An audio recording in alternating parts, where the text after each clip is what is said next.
موسیٰ علیہ الصلوۃ والتسلیم نے کیا کیا؟ زکوٰۃ کا حکم آیا تو سب سے کہا کہ زکوٰۃ دے دینا۔ قارون جو زمانے کا بڑا مالدار تھا، وہ موسیٰ علیہ السلام کے رشتے میں بھی آتا تھا، اس سے بھی کہا کہ قارون تو اپنے خزانوں کی زکوٰۃ نکال۔ اب جب زکوٰۃ نکالنے کے لیے دیکھا تو کئی خزانے صرف زکوٰۃ میں جا رہے تھے، حالانکہ اس کو رعایت ملی تھی۔ اس نے کیا کیا؟ ہونا یہ چاہیے تھا کہ میری اصلاح کے لیے اگر کوئی بیان کر رہا ہے تو میں اپنے آپ کو اصلاح کی طرف لے جاؤں، کوشش کروں بدل لوں۔ نہیں، دنیا دار کی طبیعت یہ ہوتی ہے کہ جو بول رہا ہے اسی کی زبان کو بند کر دو۔ اس نے عورت خریدی، پیسے دے کر کے طوائف کو مجمع میں لے آیا اور کہا کہ میں موسیٰ سے سوال کروں گا زنا کی سزا کیا ہے۔ جب وہ جواب دے رہے ہوں گے تو اے خاتون تو کھڑی ہو کر کے کہہ دینا میرے پیٹ میں موسیٰ کے زنا سے بچہ پل رہا ہے۔ معاذ اللہ رب العالمین، اتنی غلیظ حرکت، اتنی نیچ حرکت قارون نے کی، کس کے خلاف؟ موسیٰ علیہ السلام کے۔ سکھا کر کے عورت کو مجمع میں لے آیا، عورت بیٹھی ہوئی تھی، اس نے سوال کیا کہ اے موسیٰ علیہ السلام، اللہ کے نبی ہیں آپ، مسئلہ بتائیں کہ اگر کسی شادی شدہ مرد نے کسی عورت سے زنا کیا ہے تو کیا سزا ہے اس کی؟ کہا رجم کیا جائے گا، پتھروں سے ہلاک کیا جائے گا۔ اس نے اشارہ کیا عورت کی طرف، اٹھ تو بتا تیرے ساتھ زنا کس نے کیا ہے؟ وہ خاتون کھڑی ہوتی ہے اور کپ کپی طاری ہو گئی، جلال موسوی کو برداشت نہیں کر سکی، اس نے اگل دیا، کہا قارون مجھے پیسے دے کر کے یہاں لایا ہے، پیسے دے کر کے یہاں لایا ہے۔ اتنا کہنا تھا موسیٰ علیہ السلام کو جلال آیا، آپ نے کہا اے زمین پھٹ جا اور قارون کو اس کے خزانوں سمیت نگل جا، دھسا دیا گیا۔ وہ تو اللہ کا عذاب تھا اس کے اوپر۔ میں یہاں پوچھنا چاہتا ہوں موسیٰ علیہ السلام کے ساتھ اتنی گری ہوئی حرکت قارون نے کیوں کی؟ اس لیے کہ نبی نے برائی پر انگلی رکھی، اسے صرف اچھائی کی تنبیہ کی۔ عزیزان گرامی وقار، یہ طبیعت کبھی اپنی نہ بنانا کہ اگر برائیوں کے خلاف کوئی تمہیں بیان کرے یا نصیحت کرے تو اس کے پیچھے مت پڑ جانا، اس کے پیچھے مت پڑ جاؤ، کوشش یہ کرو کہ وہ برائی ہم سے نکل جائے۔ آپ زندگی میں کبھی ایسا کرتے ہو؟ ڈاکٹر نے علاج کے دوران یہ کہہ دیا کہ پیٹ میں السر ہے تو ڈاکٹر کے پیچھے پڑ جاؤ کہ اس کا پیٹ پھاڑ کر کے رکھوں گا میں، مجھے کہا کیسے اس نے السر ہے؟ نہیں، تمہیں معلوم ہے عقل ہے اتنی، ڈاکٹر میری بیماری کو بول رہا ہے، ہو سکتا ہے اندر۔ اگر ڈاکٹر نے کبھی کہہ دیا تمہیں آپ کو ہارٹ کا پرابلم ہے، بلاکیج ہے، دوڑے دوڑے بھاگتے ہو، کیا علاج کروں ڈاکٹر صاحب بتائیں تو صحیح۔ کوئی ایک بندہ مجھے بتائیں جو بدلے میں یوں کہہ دے ڈاکٹر تیری ہر نس کو میں پھاڑ دوں گا، تو نے بولا کیسے مجھے؟ میرے بلاکیج ہے؟ نہیں، وہ جب تمہیں کہہ رہا ہے تمہارے اندر بیماری ہے تو تم مان لیتے ہو، ایکسیپٹ کرتے ہو۔ یہی بات ایک عالم دین اور ایک خطیب شرع سے بھی تمہیں اسی طرح کا سلوک رکھنا چاہیے کہ اگر موجودہ خرابیوں اور برائیوں پر وہ تنبیہ کرے، کوشش یہ کریں کہ ان برائیوں کو اپنے اندر سے نکالیں، نہ یہ کہ اس کے پیچھے پڑ جائیں۔ ہمارے بعض علماء نے یہ کہا تھا کہ قوم کا حال یہ ہے کہ پتہ نہیں وہ نیت کرتے ہیں امام کے پیچھے، کیا کہہ کر کے نیت کرتے ہیں معلوم نہیں۔ نماز میں عشاء کی 4 رکعت فرض نماز واسطے اللہ کے، پیچھے اس امام کے، تو اب یہ سمجھ میں نہیں آتا پیچھے اس امام کے مطلب کیا ہے؟ یعنی صرف نماز میں پیچھے ہے یا پھر پوری زندگی اس کے پیچھے پڑنا ہے؟ میرے عزیزو، داعیان دین اور داعیان حق کے ساتھ انصاف کا معاملہ ہو، یہ میں اپنے لیے نہیں کہہ رہا ہوں، میرے پیچھے پورے پڑ جاؤ کوئی معاملہ نہیں، لیکن جو رسول کریم صلی اللہ تعالیٰ علیہ وسلم کی شریعت طاہرہ اور دین حق کو لے کر تمہارے درمیان آئے، ان کے ساتھ وہی سلوک کرو جو آپ کے جسمانی مرض کے لیے ڈاکٹر کے ساتھ آپ سلوک کرتے ہو۔ انبیاء اکرام علیہم السلام کے ساتھ یہودیوں نے جو سلوک کیا، وہ سلوک آپ نائبان رسول کے ساتھ نہ کریں۔ یہودیوں کو جو باتیں اچھی لگتی تھی وہ لے لیتے تھے، اور جو ناپسند ہوتی تو نبیوں کا ہی قتل کر دیتے تھے. ایک دو نہیں، ہزاروں نبیوں، 10,000 نبیوں کا قتل کیا ہے انہوں نے، تقریباً 10,000 نبیوں کا. قرآن میں کئی جگہ پر آیت آئی وَيَقْتُلُونَ النَّبِيِّينَ بِغَيْرِ حَقٍّ، یہ ناحق نبیوں کا قتل کرتے تھے. نبیوں کا کام یہ اتنا ہی ہوتا کہ ان کی برائیاں بتا دیتے تھے، یہ غلط ہے. تو یہاں آج امت کو بھی میرا یہی پیغام ہوگا کہ اگر تمہاری برائیاں کوئی بتائے تو یہودیوں کی طرح ان کے جان کے پیچھے نہ پڑ جاؤ، بلکہ ان برائیوں کے خاتمے کے لیے مل بیٹھ کر کے لائے عمل تیار کریں. اب آگے کی آیت میں پڑھتا ہوں. اللہ تعالیٰ فرماتا ہے اے رسول، یہ اہل کتاب آپ سے کہیں گے، آپ سے سوال کرتے ہیں کس چیز کا؟ ان تنزل علیہم کتابا من السماء، کہ آسمان سے ہم پر کوئی کتاب اتار کر کے دکھاؤ. آسمان سے ہم پر کوئی کتاب اتار کر کے دکھاؤ. اللہ تعالیٰ فرما رہا ہے ایسا ہوا بھی تھا. حضور صلی اللہ تعالیٰ علیہ وسلم کے پاس یہودیوں اور عیسائیوں کی جماعتیں آئی اور کہنے لگے ہمارے سامنے اترنا چاہیے کتاب، آپ پر آ رہی ہے وہی. اچھا وہی کیسے آتی تھی یہ بھی میں بتاؤں. یہ قرآن کی جو آیتیں آتی تھیں کس انداز سے؟ میرے آقا صلی اللہ تعالیٰ علیہ وسلم بیٹھے ہوئے ہیں، اچانک جو صحابہ ہیں، صحابہ اکرام محسوس کرتے تھے حضور صلی اللہ علیہ وسلم ٹھنڈیوں کے زمانے میں پیشانی سے بہت تیز پسینہ بہنے لگ جاتا تھا. سخت ٹھنڈیاں ہی کیوں نہ ہوں، موٹے موٹے پسینے کی بوندیں گرنے لگتی تھیں. صحابہ سمجھتے کہ وہی اتر رہی ہے، قرآن کی آیتیں اتر رہی ہیں میرے آقا صلی اللہ علیہ وسلم پر. شروع میں حضور اکرم صلی اللہ تعالیٰ علیہ وسلم کی حدیث ہیں، بخاری شریف کی شروعات میں کتاب بدء الوحی میں ہے کہ گھنٹیوں جیسی آواز آتی تھی، سلسلۃ الجرس اس کو کہا گیا ہے، جیسے گھنٹی بجتی ہے اس طرح کی آواز آتی اور قرآن کی آیتیں اتر رہی ہوتی تھی. کبھی جبرائیل امین علیہ السلام انسان کی شکل میں آ کر کے بیان کر کے چلے گئے. ایک صحابی حضرت دحیہ کلبی رضی اللہ تعالیٰ، اکثر حضرت جبرائیل امین ان کی شکل میں بارگاہ رسول میں آتے تھے، کبھی ظاہری شکل میں آتے، کبھی کسی کو نظر نہیں آتے اور اتار رہے ہوتے قلب مصطفیٰ صلی اللہ علیہ وسلم پر آیتیں اتاری جا رہی ہوتی تھی. اب یہ وہی اترنے کا انداز معلوم تو ہوتا لیکن اترتا ہوا کوئی دیکھتا نہیں سوائے رسول پاک صلی اللہ علیہ وسلم کے. تو اب یہ یہودی اور عیسائی آئے اور کہے ایک کتاب ایسے اترنا چاہیے، وہ دکھنا چاہیے ہمیں کہ آسمان سے کتاب اتر رہی ہے. تو اللہ تعالیٰ نے فرمایا اے رسول، یہ آپ سے سوال کر رہے ہیں کہ آسمان سے کوئی کتاب اتار کر کے دکھائیں. یہی وہ لوگ ہیں جو آپ سے پہلے اس سے بھی بڑا سوال موسیٰ علیہ السلام سے کر چکے ہیں. اس سے بھی بڑا سوال کیے تھے موسیٰ علیہ السلام. کیا کیے تھے؟ وہ پہلے پارے میں بھی آیتیں گزر چکی، یہاں پر بھی ہے فقد سألوا موسیٰ اکبر من ذالک. تو یہ تو موسیٰ علیہ السلام سے اس سے بھی بڑا سوال کر چکے. کیا؟ فقالوا ارنا اللہ جہرتاً. انہوں نے کہا تھا موسیٰ علیہ السلام سے، یہ یہودیوں نے، اچھا آپ اللہ اللہ کہہ رہے ہیں بہت، ہم اللہ کو سامنے دیکھنا چاہتے ہیں، دیکھ کر کے ایمان لائیں گے. لن نؤمن حتی نری اللہ جہرتاً، قرآن میں ہے. وہ ضد کر کے بیٹھے ہم اس وقت تک ایمان نہیں لائیں گے جب تک اللہ ہم کو دکھے گا نہیں.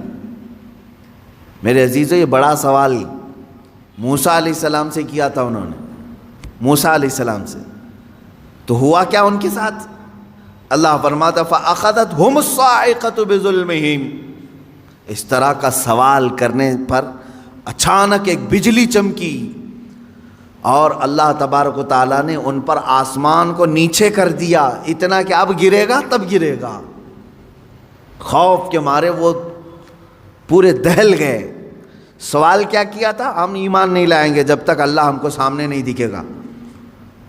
تو اللہ تعالیٰ نے بجلیاں بھیجی، کڑک بھیجی، بہت خطرناک قسم کی کڑک، بجلی کی چمک، اور آسمان نیچے پھٹ کر کے آ گیا، سروں پر آ گیا. اللہ نے روک لیا. اب پھر وہ ایسی ضدی قوم تھی، ان کو اوپر سے آسمان یہاں لا کر کے کھڑا کیا گیا. اب بولو ایمان لاتے ہو یا کیا ہے؟ تو قرآن کی آیت ہے لن نؤمن حتی نری اللہ جہرۃ فاخذتکم الصاعقۃ بظلمہم. تو ان کے بجلی نے کڑک لیا، یہ کڑک آ کر کے انہیں گھیر لی، تو پھر کہنے لگے نہیں ہم ایمان لاتے ہیں موسیٰ کے رب پر، ہے اللہ کوئی ہے، اب ضرورت نہیں ہے دیکھنے کی۔ اب یہاں سے سنیے میرے عزیزوں، نبیوں سے ایسا سوال کیا گیا ہے تو اللہ تبارک و تعالیٰ نے بیان فرمایا۔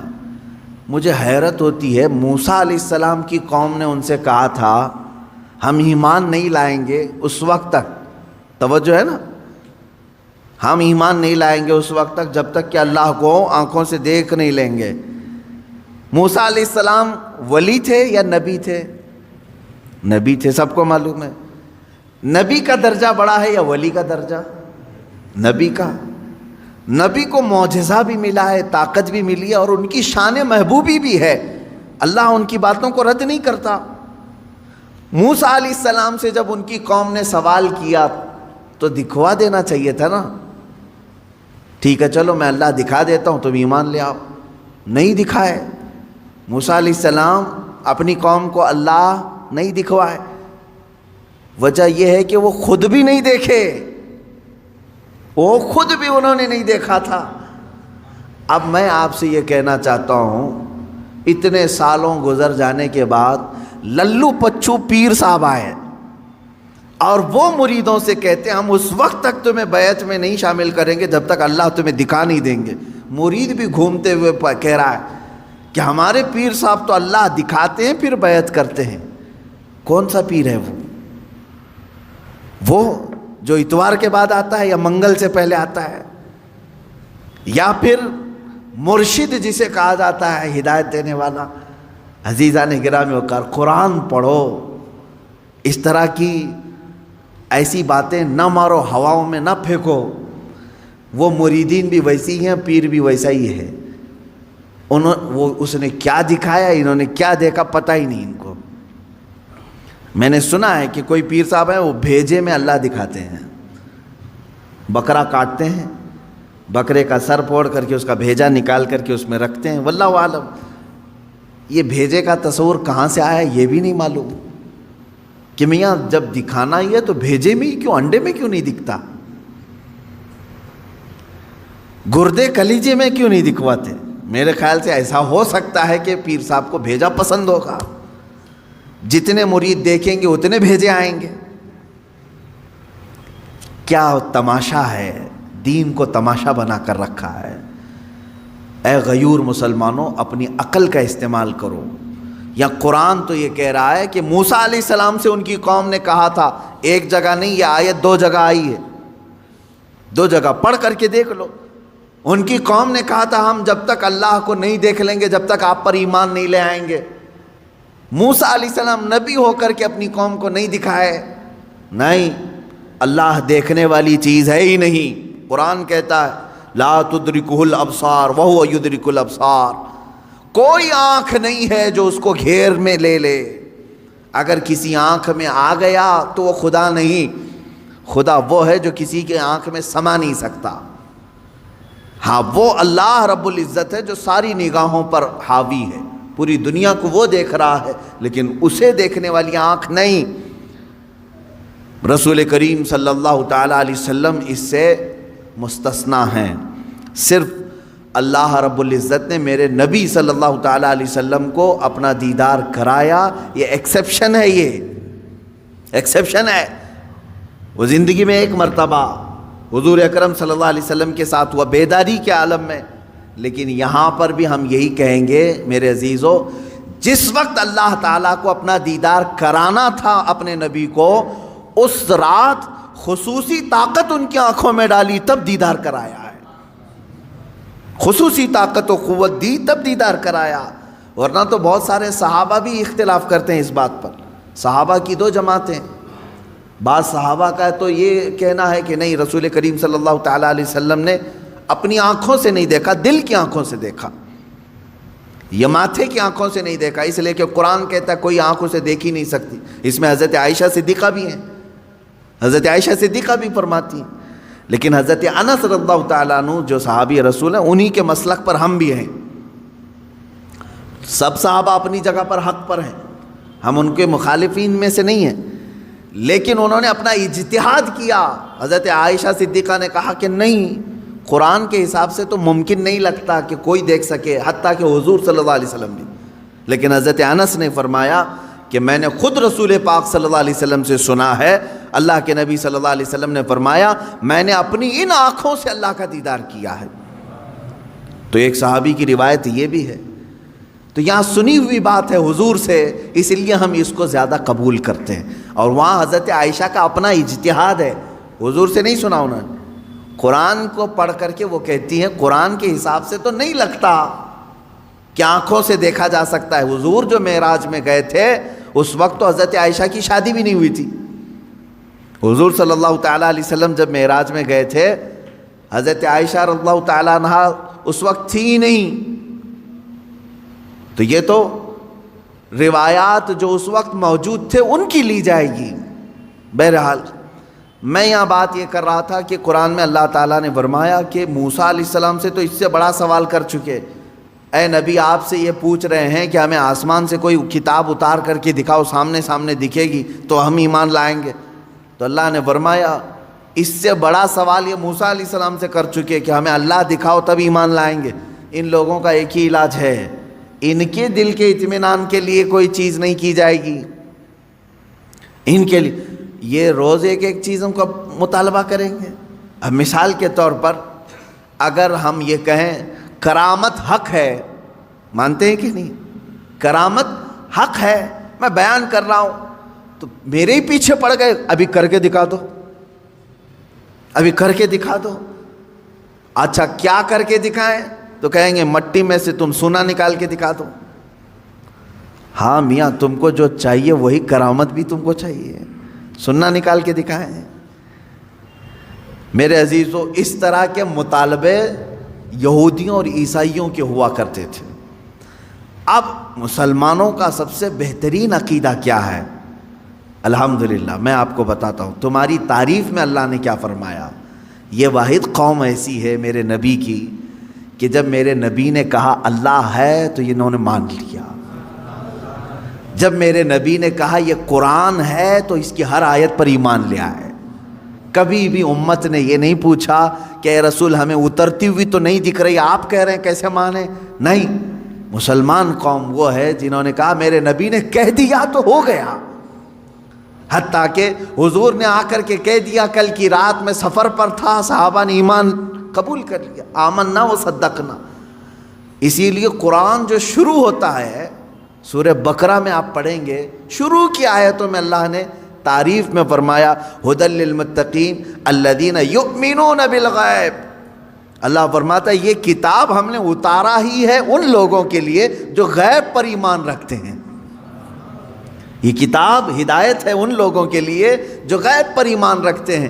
آج تک مجھے بتاؤ، برسوں سے آپ نماز پڑھنے کے لیے آ رہے ہیں، مسجد میں آ رہے ہیں، کبھی آپ نے امام صاحب سے جا کر کے پکڑ کے پوچھا کہ امام صاحب آپ اللہ اکبر کہہ کر کے جھکاتے ہیں سجدے میں، کبھی یہ تو بتاؤ ہے کہاں اللہ؟ دکھتا کیوں نہیں ہے مسجد میں؟ کبھی پوچھا آپ نے؟ نہیں، یہ مسلمان کی شان ہے. ہر مسلمان کے دل میں اللہ رب العزت کی محبت بسی ہوئی ہے. اسے معلوم ہے ایک ذات ہے، میری دیکھنے کی اوقات نہیں. جب وہ وقت آئے گا مولا حجابات ہٹائے گا اور اپنا دیدار کرائے گا.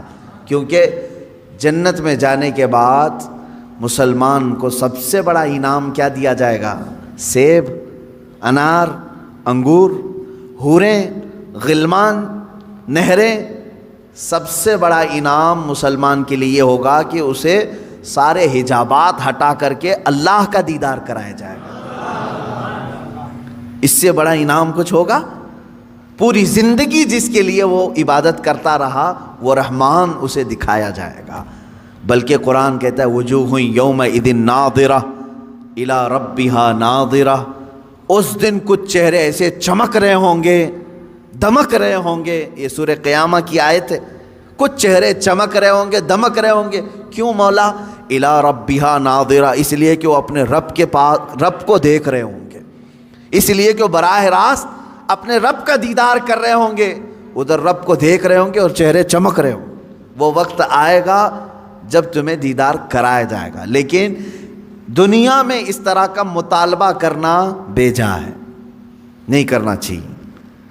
اللہ رب العزت نے جس چیز کو منع کر دیا اس چیز کا سوال نہیں ہوگا، کیونکہ موسیٰ علیہ السلام کو جب اللہ نے کہہ دیا لن ترانی، تم مجھے نہیں دیکھ سکتے، تو یہاں کون سا مرید 30 مار کھاں ہے جو موسیٰ علیہ السلام سے اوپر بننے کی کوشش کرتا ہو؟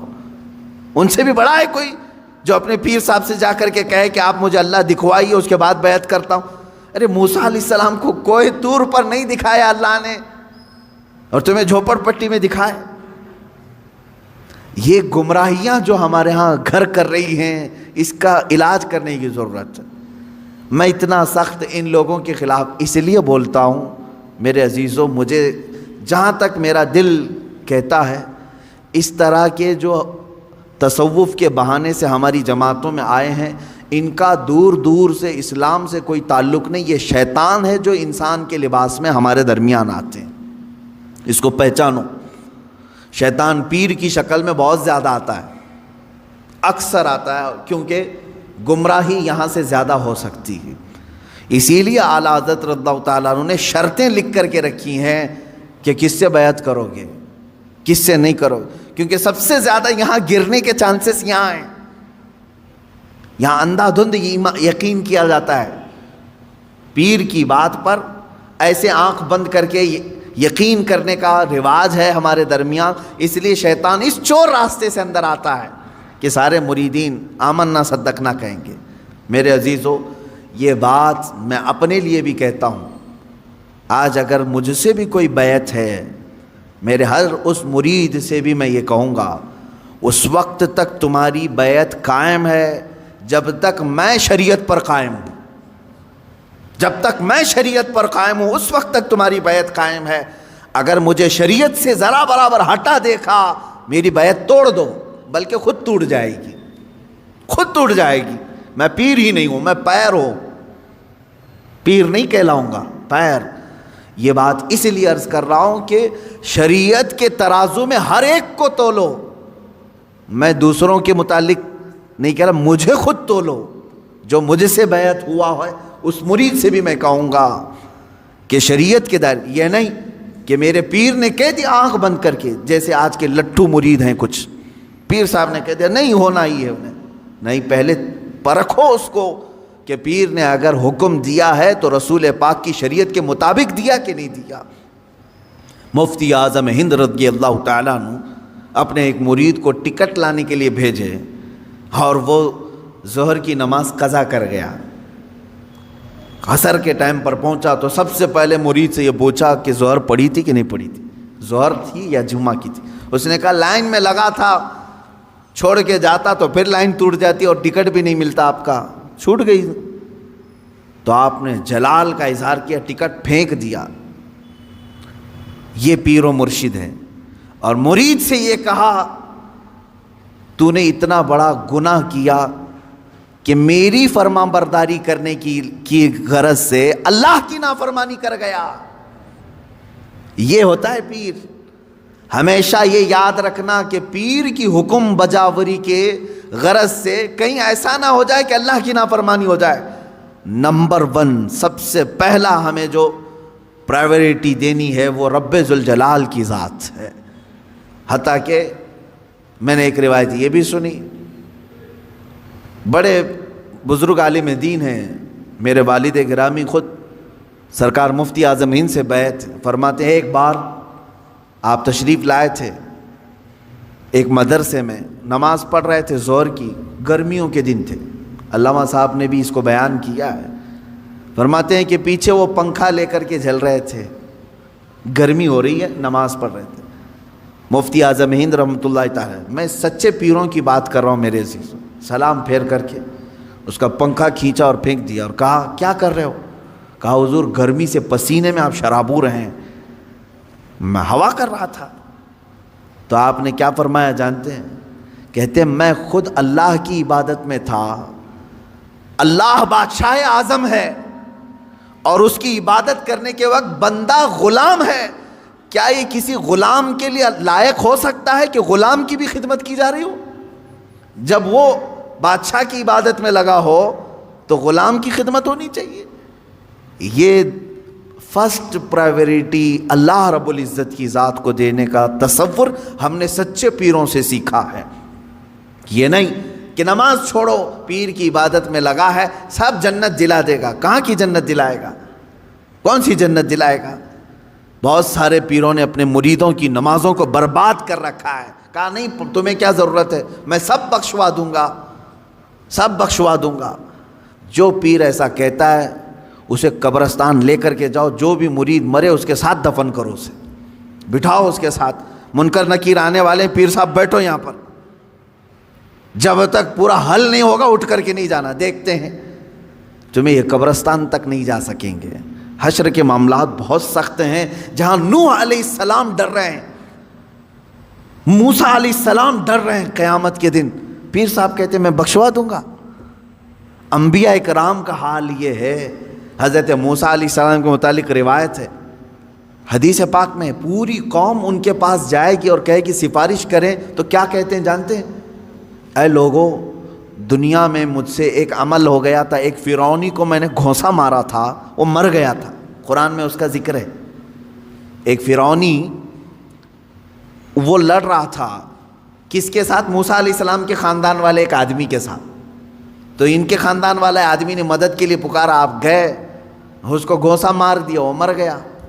دوسرے دن پتہ چلا کہ ان کے خاندان والا جو آدمی تھا وہ خود غلطی پر تھا، وہ آدمی نہیں. جس کو موسیٰ علیہ السلام نے مارا وہ غلطی پہ نہیں تھا، یہی غلطی پر تھا، اسی نے مدد کے لیے بلایا، اسی نے مروا دیا. موسیٰ علیہ السلام کو اس عمل پر بڑی پشیمانی ہوئی اور قرآن پاک میں اس کا ذکر ہے. موسیٰ علیہ السلام نے رو رو کر کے توبہ کیا، استغفار کیا کہ میرے ہاتھ سے ایک آدمی مر گیا. اب حدیث میں سنتے ہیں آپ، قیامت کے دن جب پوری مخلوق موسیٰ علیہ السلام کے پاس شفاعت کے لیے جائے گی تو وہ کہتے ہیں زندگی میں میرے سے ایک عمل ایسا ہو گیا تھا، میرے گھونسے سے ایک ناحق آدمی مر گیا تھا، آج مجھے ڈر ہے کہ اللہ کہیں مجھے وہ سوال نہ کر لے. کون کہہ رہا ہے؟ موسیٰ علیہ السلام. تم مجھے سفارش کی بات کر رہے ہو، مجھے خود میرے متعلق ڈر لگ رہا ہے کہ میرا وہ عمل مجھ سے پوچھ نہ لیا جائے، میں کہاں سب کی سفارش کروں گا. اور یہاں صبح سے شام تک عورتوں کی بھیڑ میں بیٹھا ہوا پیر وہ کہتا ہے میں سب کی بخشش کروا دوں گا. عورتوں ہاں مرید کرنا جائز ہے عورتوں کے لیے، لیکن مصافحہ، بدن دبانا، مالش کروانا، یہ چیز ہرگز شریعت کی اجازت نہیں دی جاتی. ایسے سارے لوگوں کی میں تردید کرتا رہوں گا اس لیے کہ اپنی قوم پہچانے. تم اپنے جسم کے علاج کے لیے جو ڈاکٹر ڈھونڈتے ہو، اچھے سے اچھا ڈاکٹر ڈھونڈتے ہو، MBBS چاہیے، MD چاہیے، اور اپنی روح کے علاج کے لیے جھولا چھاپ جس کی کوئی شریعت میں علم بھی نہیں، ایسے پیر کو ڈھونڈ لیتے ہو جو تمہاری طبیعت اور تمہارے روح کا علاج کرے گا. وہ کیا علاج کرے گا؟ وہ خود بیمار آدمی ہے بیچارہ، روحانی بیمار ہے. ہاں جو روح کا بادشاہ ہوتا ہے تم اس کو دیکھو گے کہ وہ نمازوں کے لیے دوڑ رہا ہوتا ہے، اپنے مریدین سے کہتا ہے تنبیہ کے ساتھ کچھ بھی چھوٹے لیکن اللہ کی عبادت تم سے نہ چھوٹے. وہ پیر صحیح ہے جو تمہیں رب تعالیٰ تک جوڑ دے، یہ نہیں کہ تمہیں اپنی دکان تک جوڑ دے. یہاں پر سب آتا رہے، سب تم چلتے رہو، سب ٹینشن فری ہو کر کے جیو. کچھ مرید ایسے بھی ہیں وہ سوچتے ہیں پیر صاحب کے پاس ہم نذرانہ ہدیہ بھیجتے رہیں گے تو ہمارے لیے دعائیں بھی کرتے رہیں گے، ان کا سایہ بنا رہے گا اور ہمارا سب چلتا رہے گا، کچھ بھی بلا نہیں آئے گی، مصیبت نہیں آئے گی. یہ سب جاہلوں کے پیدا کیے ہوئے معاملات ہیں میرے عزیزوں، جاہلوں کے ہیں. صحابہ کرام سے بڑھ کر کے مرید کون تھا؟ میرے آقا صلی اللہ علیہ وسلم سے بڑھ کر کے پیر کون تھا؟ اس کے باوجود رسول کریم صلی اللہ تعالیٰ علیہ وسلم سے صحابہ کرام کے اتنے گہرے تعلق کے باوجود مجھے بتائیں کبھی کسی صحابی کو حضور نے کہا ہو چھوڑ دو نمازیں میں ہوں نا؟ کسی سے کہا ہو؟ عام صحابہ کی تو بات تو چھوڑیں، حضور نے خود سیدہ کائنات فاطمہ الزہرا رضی اللہ تعالیٰ عنہ سے کہتے ہیں اے فاطمہ، کیا کہتے ہیں؟ اعملی لا اغنی عنکی شیئا، تو اپنے عمل میں پوری ہو، سارے عمل پوری کرتے رہنا، یہ مت سوچ کر کے بیٹھنا کہ میں تیرے لیے سب کچھ کر دوں گا، میں تیرے لیے سب کچھ کر دوں گا، یہ سوچ کر کے عمل سے دور نہیں ہونا۔ حضرت فاطمہ کو جب حضور یہ کہہ رہے ہیں تو کون سا پیر ہے جو اپنے مریدوں کو نماز کی چھٹی دے رہا ہے؟ آؤ سب قوالی میں بیٹھو، نماز معاف ہو جائے گی، ہے؟ آؤ یہاں گانے باجے بھنگڑے لگتے رہیں، تمہاری نمازیں جاتی رہیں۔ معاذ اللہ رب العالمین ان شیاطین الانس کو سمجھیں جو انسانوں کے شیطان ہیں، انسانوں میں سے آئے ہوئے شیطان ہیں، جو در حقیقت اس راستے سے اللہ سے بندوں کو دور کر رہے ہیں۔ بات میری یہاں چلی تھی کہ یہودیوں اور عیسائیوں کے معاملات، کہ یہ نبیوں سے ایسی چیز کا سوال کرتے تھے کہ ہمیں اللہ دکھائیں، سامنے دکھائیں تب ہم ایمان لائیں گے۔ اس کے رد میں نے پیروں کو لیا، باقی میری بات دور تک چلی گئی۔ ایسا مطالبہ کبھی اپنے پیر سے بھی نہ کرو، کیونکہ یہ جائز نہیں ہے، یہ جائز نہیں ہے۔ آپ کبھی یہ مطالبہ نہ کرو اپنے پیر سے کہ ہمیں ابھی جنت دکھاؤ کیسے دکھ رہی ہے، دوزخ دکھاؤ کیسے دکھ رہی ہے، تب میں آپ کا مرید ہوتا ہوں۔ ان کے بس اور اختیار میں یہ سب چیزیں نہیں دی گئی ہیں۔ موسیٰ علیہ السلام کو اللہ تعالیٰ نے یہ چیز نہیں دی تو پھر کسی اور پیر کو کیوں دے گا؟ یہ تمام چیزوں کا مطالبہ نہیں ہونا چاہیے۔ اس کا سیدھا سا جواب ہے، اگر ہمارے پاس کوئی آتا ہے تو ہمارے ایک بزرگ عالم دین ہیں، انہوں نے بیان کیا تھا، ایک صاحب آئے اور علاج کے لیے مولوی صاحب یا عامل صاحب یا یہی پیر صاحب، چندہ چھاپ پیر صاحب، ان کے پاس آئے اور کہا کہ حضرت فلاں فلاں چیز ہے، علاج ہونی چاہیے، آپ بتائیں کیا خرچہ آتا ہے؟ تو بہت سارے لوگ یہ عرسوں کے یا بزرگوں کے ناموں کی عدد کے اعتبار سے بہت زیادہ خیال کرتے ہیں، جیسے 11ویں کے 11 روپے رکھ دو، 12ویں کے 12 روپے رکھ دو یا 1200 رکھ دو۔ یہ بزرگوں کے عرسوں کے دن وغیرہ کو لے کر کے یا ان کی تعداد کو لے کر کے تھوڑا سا بہت سارے عوام میں رواج ہے۔ پیر صاحب نے اس کو کیا کہا کہ تیرا علاج ہو جائے گا، 1,24,000 نبیوں کے نام کے حساب سے نذرانہ رکھ، 1,24,000 نبیوں کے نام پر نذرانہ رکھ، تیرا علاج ہو جائے گا، ڈرنے کی ضرورت نہیں۔ اگر تمہارے ساتھ بھی ایسا ہو اتنا بڑا نذرانہ، تو پیر بھی جو ہے ڈیجیٹل پیر ہے، مرید ہے اس زمانے کا۔ تو اس نے کہا بالکل حضور، آپ ایک ایک نبی کا نام پڑھتے جائیں، میں 1-1 روپے ڈالتا جاؤں گا۔ کہاں سے پڑھیں گے پیر صاحب؟ کیونکہ نہ قرآن میں ان کے پورے نام آئے ہیں، نہ حدیث میں پورے نام آئے ہیں، صرف حضور نے بتایا ہے کہ 1,24,000 نبی آئے تھے۔ تو پیر صاحب نے کہہ دیا 1,24,000 نبیوں کے نام پر نذرانہ رکھ دے، 1,24,000 روپے تیرا علاج ہو جائے گا۔ مرید نے بھی کہا کہ حضور ٹھیک ہے، 1-1 نبی کا آپ نام بولتے جائیں، میں ڈالتے جاؤں۔ زیادہ سے زیادہ وہ پیر صاحب 12 یا 13 نبیوں تک پہنچ سکے، اتنے نام یاد تھے، 12 روپے ملے، اور کیا ملیں گے؟ عزیزان گرامی وقار، اس طرح کے مطالبے بھی کسی پیر سے نہ ہوں، اور اس طرح کے سوالات جو یہودی کرتے تھے۔ حضور صلی اللہ علیہ وسلم سے آ کر کے کیا کہا؟ کتاب اترنا چاہیے ہمارے سامنے تب ہم ایمان لائیں گے۔